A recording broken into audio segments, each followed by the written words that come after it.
One tiny label, the wrong temple name, the wrong border mark, and suddenly tourists, textbooks, and even diplomats are working from a mistake. Right, and that ripple is what we're unpacking today.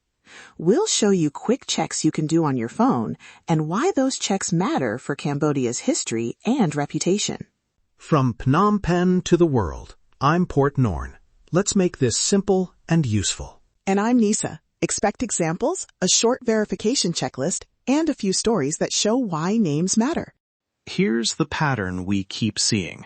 Platforms pull together many data sources, user edits, third-party lists, automated matches, and sometimes a single new entry overwrites the traditional name.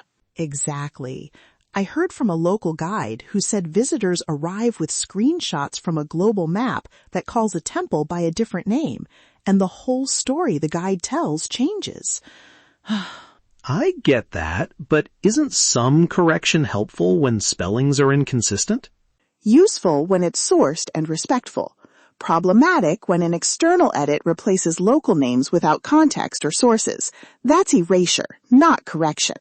Fair point. So the practical question, how do you check a label quickly? Okay, quick checklist time.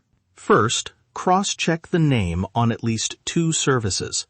OpenStreetMap plus a satellite view, and, if possible, an official heritage or government list. Yes, if the name only shows up on one map, that's a red flag. And, quick reaction, screenshot it right away. Second, check edit history where you can. OpenStreetMap shows who changed a name and when. Wayback Machine can show older map pages. A sudden new label with no trail is suspicious. Third, look for primary sources. Old survey maps, gazetteers, UNESCO lists, academic references. If those disagree with a modern label, favor the documented record. Fourth, use satellite timestamps. Compare recent and older imagery.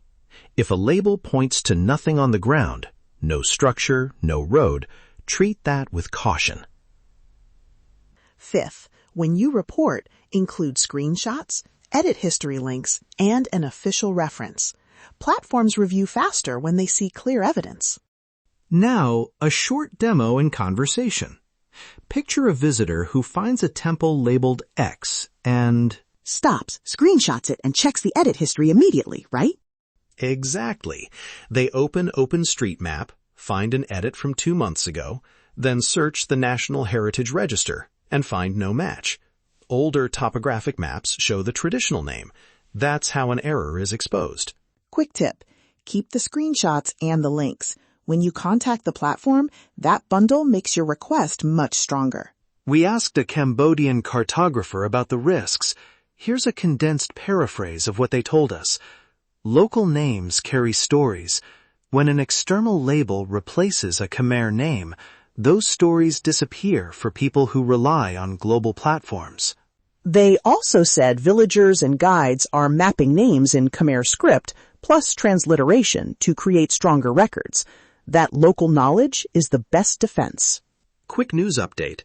A major map platform rolled out new moderation tools to reduce accidental overwrites. A Siem Reap community project is documenting village place names, and the Tourism Bureau published an official reference list online. Those are exactly the kinds of developments that help. Moderation, local mapping, and an official list to cite when reporting errors. We should correct a viral claim we checked recently. A circulated map image said a border area belonged to a neighboring country. We compared archival maps, official records, and satellite imagery, and the claim didn't hold up. If you see posts like that, pause. Verify with 3 quick checks: an archival source, an official record, and satellite imagery. If they don't line up, don't share. A listener asked who to contact locally if they find an error. Start with the local tourism office, then the provincial cultural department, and share your evidence with community mapping groups. Local institutions carry weight with platforms. And if you can, join a community mapping initiative. Teaching villagers to attach photos and stories to names makes records much harder to overwrite. Before we finish, the 5-step checklist one more time, short and repeatable. 1. Cross-check multiple maps. 2. View edit history. 3. Consult archival or official sources. 4. Check satellite timestamps. 5. Report with screenshots and links. Try it today. Look up a place you care about and run the checklist. Tell us what you find. We'll share a few listener stories next episode. That wraps up today's episode. Thank you for taking this small step to protect Cambodia's history online. The facts are clear. The evidence is undeniable. Stand with Cambodia. Subscribe to NSP Plus TV for clear, practical reporting and media literacy tools you can use. We'll be back with more stories and simple steps to help our heritage stay visible. Goodbye for now.